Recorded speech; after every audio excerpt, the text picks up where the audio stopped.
2장 16절까지 가요. 2장 16절까지.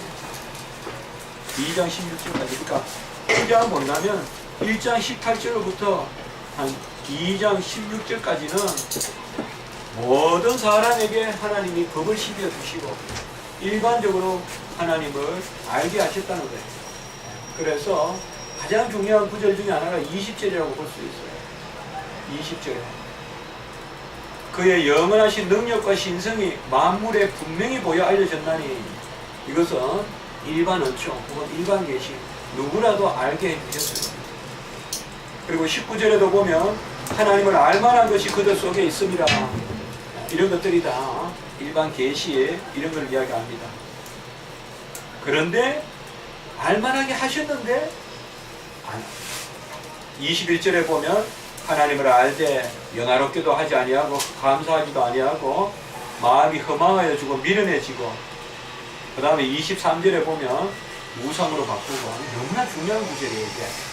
이게 바로 우리가 일반 계시의 모습이에요. 하나님을 알만한 것을 주시고 또 20절에 보면 영원하신 능력과 신성이 분명히 보여 알려졌나니요. 우리는 잘 기억해야 돼요. 알려진 거예요. 나무와 돌은 하나님을 알리는 거지 하나님이 그 안에 계신 게 아니에요. 어떤 사람은 이걸 가지고 모든 피조물 안에 하나님이 계신다고 이야기하는데 그건 범신론이 돼요. 그건 그 범신론이에요. 그건 이방신이 이야기하는 거예요. 여기 보세요. 우리가 20절 한번 볼까요? 1장 20절 같이 한번 읽어볼까요? 시작. 창세로부터 그의 보이지 아니하는 것들 그의 영원하신 능력과 신성이 그가 만드신 만물에 분명히 보여 알려졌나니 알려진 거예요. 그래서 그 다음에 아주 중요한 구절이 나오는데 같이 계속 있습니다. 시작. 그러므로 그들이 기대하지 못하시리라. 안 믿는 사람들이 구원에 이르지 못했다고 해서 하나님은 불공평하시다라고 할 수 없다는 뜻이에요. 이게. 보통 우리가 교회 안 다니시는 분들 오해하는데 우리만 은혜를 주고 그분들은 왜 그 은혜로 택하지 않느냐 불공평하다. 아니에요. 불공평하다 그러면 우리가 길을 가는데 한 사람은 사탕을 주고 한 사람은 때리면 불공평한 거예요. 한 사람은 사탕을 주고 한 사람은 때리면 그건 불공평한 거예요. 그러나 한 사람은 사탕을 주고 나머지 사람 그냥 가게 한다면 그 불공평한 건 아니에요. 그 불공평하다고 하진 않아요. 하나님의 뜻에 있는 거지. 왜 다 사탕을 안 주냐라고 말할 수는 없는 거예요. 그러니까 그 선이 일단 큰 이야기를 그런 거예요. 그러니까 여기서 핑계하지 못한다. 그리고 21절에 보면 하나님은 영화롭게도 아니하고 감사하지도 아니하고 오히려 생각이 허망하여지고 미련해지고 22절에 23절에 우상으로 바꾸고 이게 이제 바로 모든 세상 사람들의 모습이에요. 21절도 오해하면 안 돼요. 하나님을 알되라고 했는데 이것은 바로 알되라는 뜻은 아니에요. 아는 듯 하나 이런 정도로 읽어야 돼요. 오해하시면 안 돼요. 하나님은 몰라요. 하나님을 알면 이렇게 안 살아요. 성경에서는 안다 그러면 벌써 행위가 따르는 걸 안다고 이야기하지 알면서도 이렇게 예배도 안 드리고 감사도 안 하는 건 지식이라고 이야기 아니에요. 처음부터. 여기서는 표현을 이렇게 했어도 모르는 거예요. 자, 제가 한번 여쭤볼게요. 일반적인 은총으로 하나님을 알 수 있습니까? 없습니까? 없다. 이거는. 그러면 일반적인 은총으로 하나님이 우리에게 주시는 효과는 뭘까요? 믿지 않는 사람이 뭐 하지 못하게 한다? 핑계치 못하게 한다. 이게 이제 일반, 조금 우리가 조금 신학교로 좀 들어보는 거예요. 그래서 여기에 보면 온갖 게 다 나온단 말이에요. 24절에 보면 더러움, 그 다음에 이제 특별히 우리가 내버려 두사 이런 말들이 많이 나오죠. 내버려 둔다는 말이 아까 그 말이에요. 짓밟아 내린다는 게 아니라 그냥 둔다는 거예요. 그게 불공평한 게 아니에요. 내버려 둔다는 것은 짓밟아 내린다는 게 아니에요. 누구는 끌어올리고 누구는 짓밟고 그렇게 이해하시면 안 된단 말이에요. 그건 이중애정이 아닙니다. 그래서 내버려 두게 하사 이렇게 많이 나와요. 26절에도 내버려 두고 이런 게 쭉 나옵니다. 그래서 특별히 이제 서로 남자가 남자를 부끄러운 일을 하고 그 다음에 28절에도 보면 또 내버려 두사 쭉 나오고 그 다음에 이제 2장에도 보시면 우리가 쭉 보시면 그런 부분들이 나옵니다. 그래서 12절에 2장의 12절에 보면 율법 없이 번제한 자 이것은 율법이 있고 범죄한 자는 심판을 받고 율법을 행해야 되고, 특별히 15절에 우리가 동그라미 하나 쳐보세요. 양심. 그러니까 우리 안에 양심을 주셨어요. 같이 할까요? 한번? 양심의 법. 양심의 법이라 그래요. 네. 그래서 이제 다 줬습니다. 자, 이제 우리가 대체로 여기 정도까지는 일반인들, 그 일반인들에게는 양심의 법을 새겨주셔서 이런 질문도 가능해요. 우리가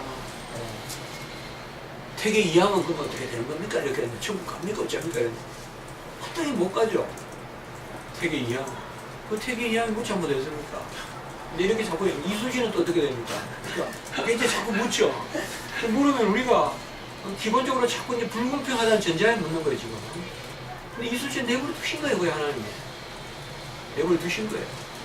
그럼 이수지는 핑계할 수가 없는 거예요. 그게 이제 지금 이게 성경 질서예요, 지금. 근데 이것은 우리가 이런 말을 하기가 상당히 어려워요, 어떻게 보면. 그러나 사실 이런 말씀을 여러분들이 새기면 새길수록 이제 나중에 큰 질서로 은혜로 와닿아요. 이게 절대 부조리하게 안 보여요. 절대. 그냥 어느 순간은 제가 옛날에 청년부 지도할 때 청년들이 제일 처음에 저보고 예정론을 공부하자 그래서 제가 그랬어요. 예정론 하지 말자 그랬어요. 예정론은 하지 말자. 그것을 우리가 스스로 깨달아야 되는 것이지 예정론 가지고 처음부터 이야기해가지고 답이 나오는 건 아니다. 다른 교리들을 충분히 알고 성경을 많이 읽다 보면 예정론은 내가 답을 가지고 있다. 제가 답을 가지고 있다. 이제 그런 말을 하는데요. 여기서도 지금 그겁니다. 이제 양심이 있고 다 있는데, 그들은 하나님이 부르시지 않았어. 특별한 은혜를 주지 않았고 있다. 자, 17절에 보면 이제 유대인이 나오죠. 유대인에. 그러니까 이제 유대인에게는 사실상 율법을 주셨어요. 이제 서서히 어떻게 넘어가는가 하면 로마서는 아주 재미있는 구조예요. 지금 1장 우리가 17절까지는 서론이라고 볼 수 있어요. 서론.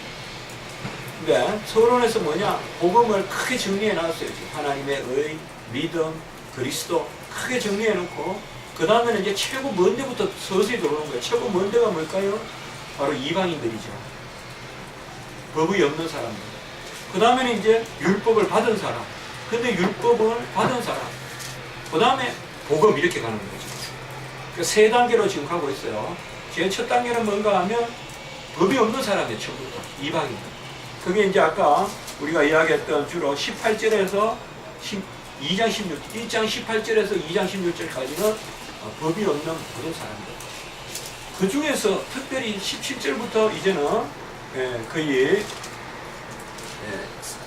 그렇죠. 19절까지 3장 18절까지 그러니까 2장 17절로부터 3장 거의 18절까지는 뭐냐 하면 법은 있으나 법으로 안 되는 사람. 곧 우리가 어떻게 보면 구약 백성들 이렇게 우리가 이제 생각해 볼 수 있어요. 물론 구약도 믿음으로 구원받는데 그것은 결과적으로 그런 것이고 우리가 구약에서부터 바라봤을 때는 구약은 아직까지 십자가가 있기 전이기 때문에 그래서 2장 17절로부터는 이제 유대인이라 불리는 내가 율법을 의지하며 율법을 자랑하며 율법의 교훈을 받아 하나님의 뜻을 알고 하면서 쭉 나오고 그러면서도 가르치지도 않고 너도 안 가르치고 남도 못 배우게 하고 이러면서 이제 쭉 나오고 3장 가기 전에 표면적 유대인이 아니고 표면적 유대의 할례가 아니고 하면서 너희들이 겉모습만 가지고 있다. 그리고 3장에 보면 1절 같은 게 상당히 중요한 구절이죠. 유대인의 1절, 2절은 중요하죠. 유대인의 나음이 뭐다? 바로 2절에 보면 하나님의 말씀을 맡았습니다.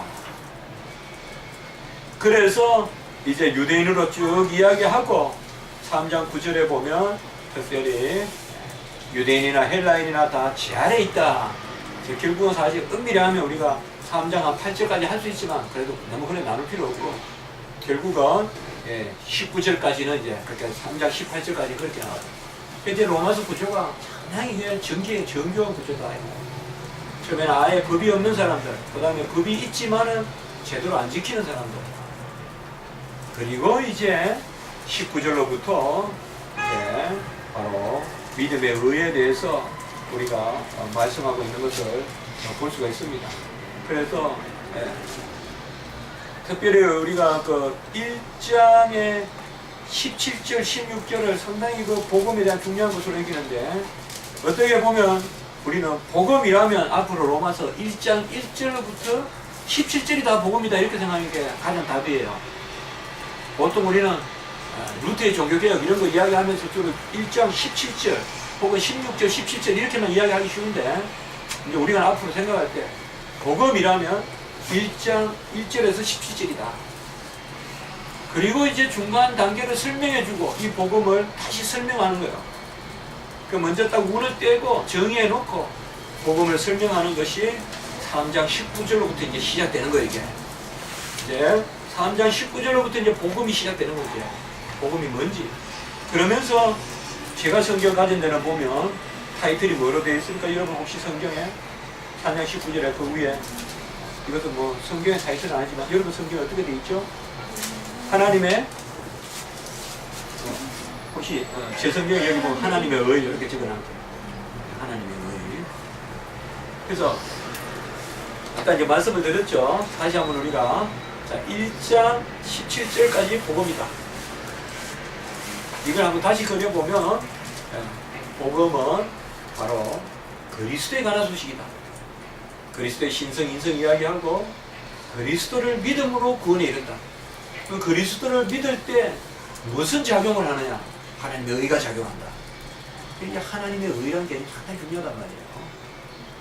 하나님의 의는 크게 이제 율법의 의, 복음의 의, 막 이렇게 이제 계속 의란 말이 붙는 거예요. 행위의 의, 믿음의 의 이런 말이 막 붙는 이 의가 뭐냐? 이 하나님의 의.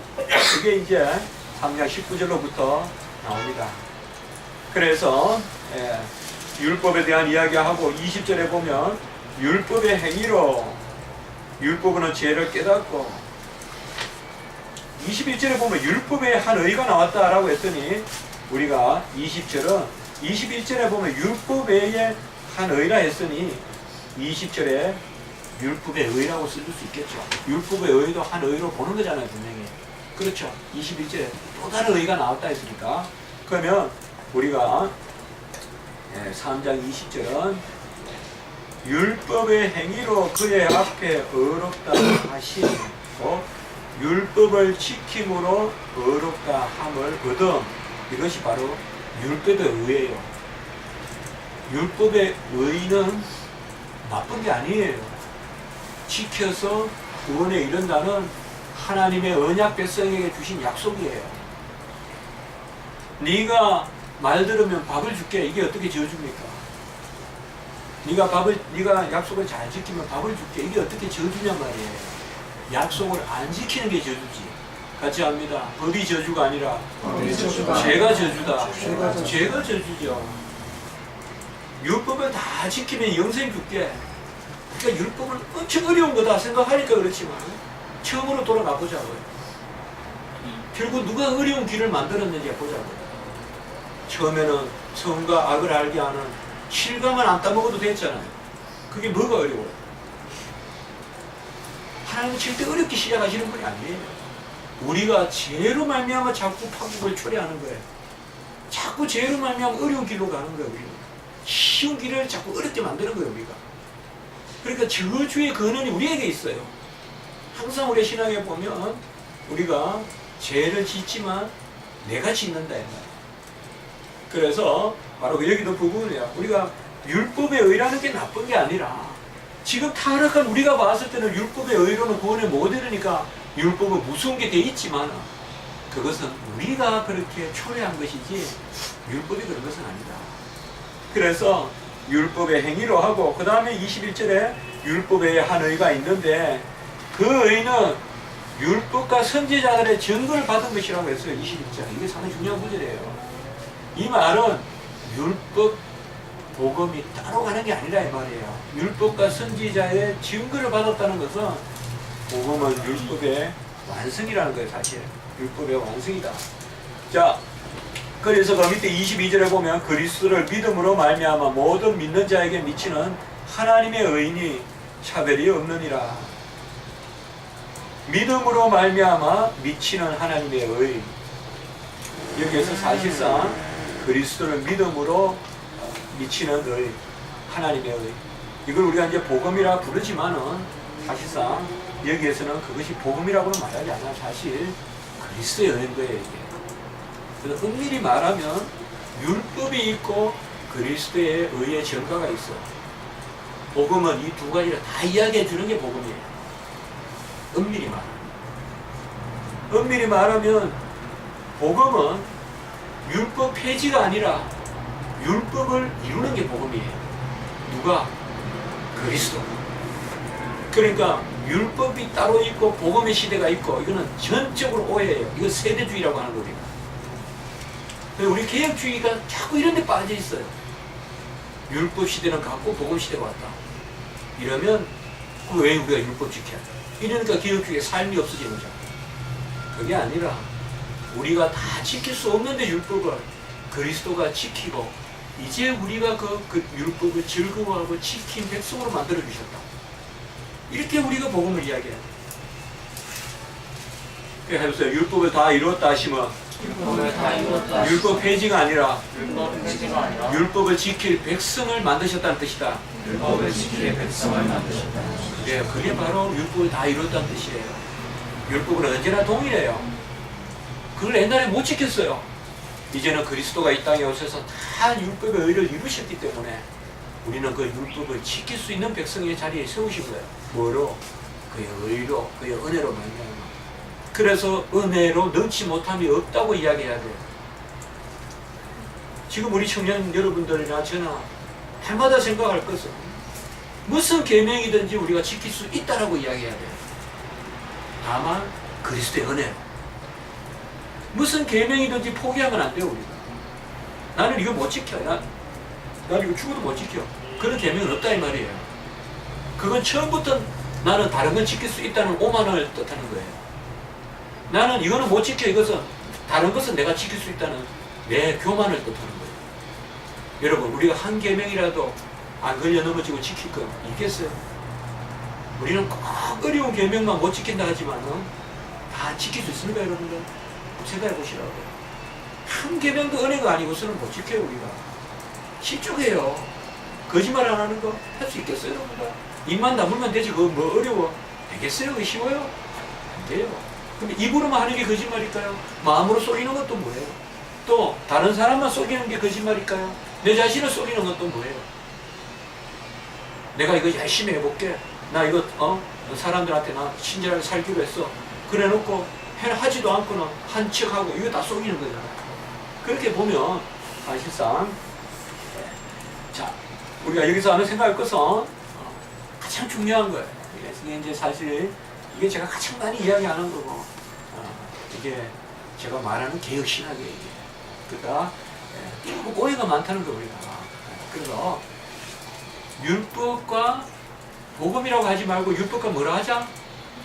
그리스도라. 같이 해서 율법과 그리스도. 율법과 그리스도. 복음, 그리스도와 율법. 뭐 요거 두 가지를 묶으면 이게 뭐다? 복음이에요. 그래서 복음이 뭐냐 이러면 율법의 의를 그리스도께서 이루셔서 우리에게 전가해 주심. 이러면 100점짜리가 되겠죠.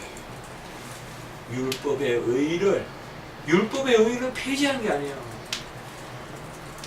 그러니까 아주 행위가 없는 종교가 돼버린 거예요, 우리 기독교가.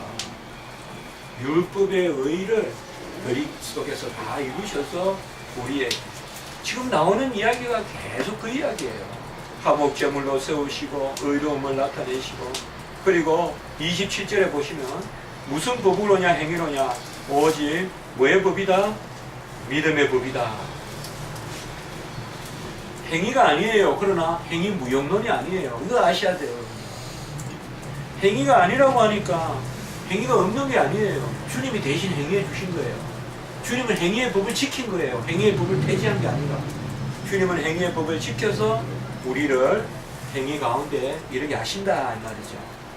그래서 31절에 보면 결국은 계속 그래 왔던 이야기 우리가 자꾸 선입견을 가지니까 그 앞에서는 뭔가 율법을 나쁘게 이야기하고는 갑자기 역전시키는 것 같죠. 31절에 같이 한번 읽어볼까요? 시작. 그러자 우리가 믿음으로 말미암아 율법을 파기하느냐? 그럴 수 없느니라. 도리어 율법을 굳게 세우니라. 맞아요, 이게. 당연해요. 율법을 굳게 세우는 거예요. 구약시대 백성들은 율법을 못 지켰어요. 아직까지 능력이 없기 때문에. 예수님이 다 이루신 의를 전가해 주지 않았기 때문에.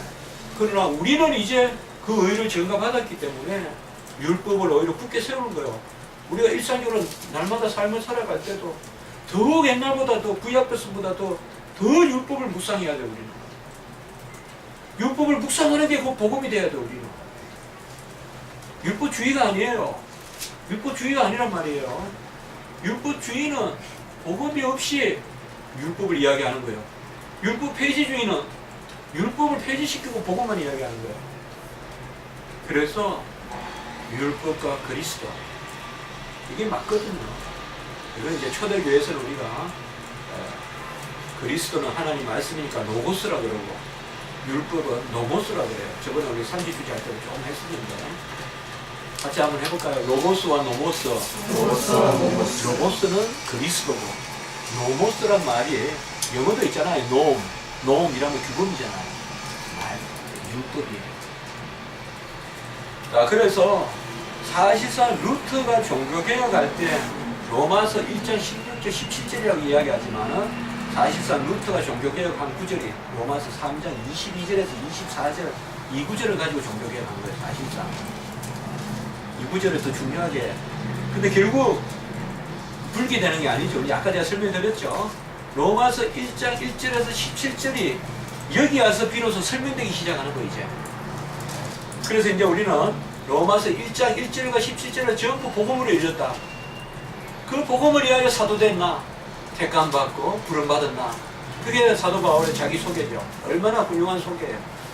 그걸 딱 소개하고 복음을 이야기하고 그 다음에 중간에 일단 복음이 멀어졌던 경우들 일반 사람들 유대인 다루고 그 다음에 다시 하나님의 의는 아까 제가 말씀을 드렸던 복음의 바로 성분이 되는 사과의 양분이 되는 하나님의 의가 뭐다? 결국은 하나님의 의가 뭐다라고 했을 때 우리는 다른 거 없죠. 예수 그리스도가 의죠. 예수 그리스도 의가 하나님의 의죠. 예수님을 통하여 이것이. 그 다음에 이제 4장에서는 바로 아브라함을 이야기합니다. 그래서 아브라함이 육신으로 행위로 의롭다함을 받은 것이 아니라. 그래서 특별히 우리가 4장에서는 아브라함에 속한 믿음에 속한 그러니까 결국은 아브라함을 들어서 믿음에 이야기합니다. 특히 13절에 보면 주치시기 바랍니다. 믿음의 의 그랬죠. 아까 3장 27절은 뭐예요? 믿음의 뭐라 그랬어요? 법이라 그랬죠. 믿음의 법, 믿음의 의 다 됩니다.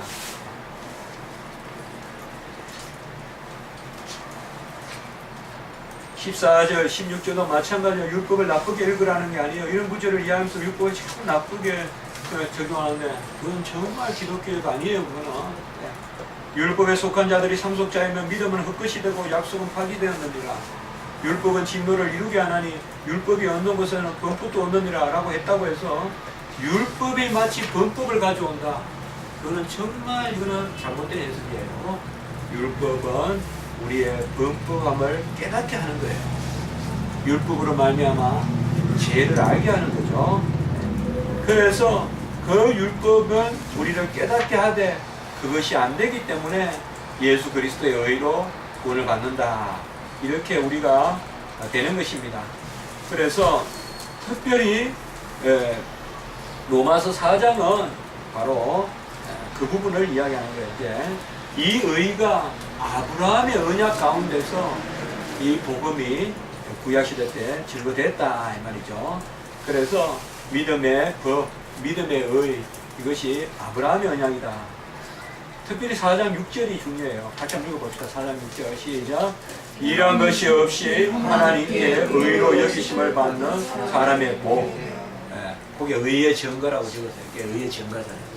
이러한 것이 없이 하나님께 의로 여기심을 받는 사람의 복. 이게 바로 은혜 언약의 복이에요. 은혜 언약의 복이에요. 은혜 언약의 복. 이 은혜 언약. 이게 바로 아브라함의 언약이죠. 그리고 우리가 갈라디아서로 가보면 아브라함 언약을 430년 후에 모세의 언약이 폐지할 수 없다. 그래서 갈라디아서와 로마서가 서로 통하죠. 결국은 율법은 은혜 가운데 주신 것이지 은혜를 밀어내고 율법이 들어온 건 아니다 이 말이죠. 같이 합시다. 은혜의 법. 은혜의 그래서 우리가 율법을 은혜의 법이다. Law of Grace. 은혜의 법이라고 부른단 말이에요. 그러니까 로마서 4장과 이제 우리가 로마서 읽을 때 앞으로 성경에 조금만 부지런하면 되거든요. 저도 이게 잘 안 되는데 그래도 어쨌든 포기 안 하면 돼. 포기 안 하면 성경은 한 구절이라도 1년에 늘거든요. 그러다 보면 자꾸 늘어나가거든요. 로마서 4장에는 아브라함 언약이 나온다, 아브라함 언약이 나온다 이런 거 좀 합시 새기세요. 그러면 자꾸 늘어나요. 이제 성경 구절이. 그래서 이제 이 아브라함의 언약 갈라디아서로 이제 아까 말씀드리면 갈라디아서 좀 미안하지 않습니까? 읽어볼까요? 이거? 네. 갈라디아서 안 보면 3장 17절 3장 16절 17절 그러니까 갈라디아서 3장 16절 요한복음 3장 16절에는 하나님이 세상을 이치는 사랑사 갈라디아서 3장 16절 이런 식으로 자꾸 한 구절도 외우세요. 어린아이가 그래야 성경이 재밌어져요. 일부러 막 표지 갈고 저런 그건 좀 하기가 뭐 200구절 외우기 뭐 통로 이런 건 다 필요 없고요. 이렇게 공부하고 이럴 때 자, 3장 16, 17 같이 한번 읽어봅시다. 시작. 이 약속들은 아브라함과 그 자손에게 말씀하신 것인데 여럿을 가리켜 그 자손들에게 하지 아니하고 오직 한 사람을 가리켜 내 자손이라 하셨으니 곧 그리스도라. 내가 이것을 말하노니 하나님께서 미리 정하신 언약을 430년 후에 생긴 율법이 폐지하지 못하고 그 약속을 헛되게 하지 못하리라. 율법이 은혜를 폐지하지 못한다. 이 말은 모세의 법은 은혜 언약 가운데 주신 법이에요. 어떻게 물을 은혜로 건너고 법은 행위로 하겠어요? 홍해를 은혜로 건너게 하신 하나님이 은혜의 법을 주시죠. 그렇게 생각하시면 돼요. 물 빠진 애를 이렇게 건져놓고 옷 입혀놓고 돈 내놓으라 할 수 있겠냐 말이죠. 건져냈으면 옷도 입혀주는 거죠. 율법은 그런 거예요.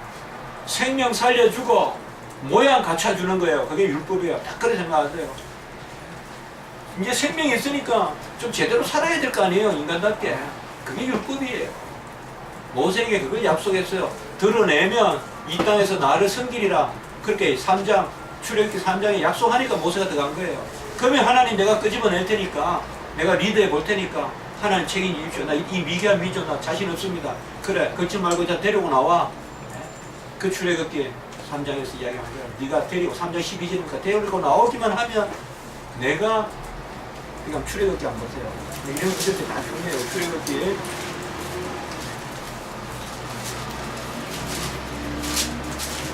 출애굽기 3장이라면 이제 열기나무 딱 생각나야죠.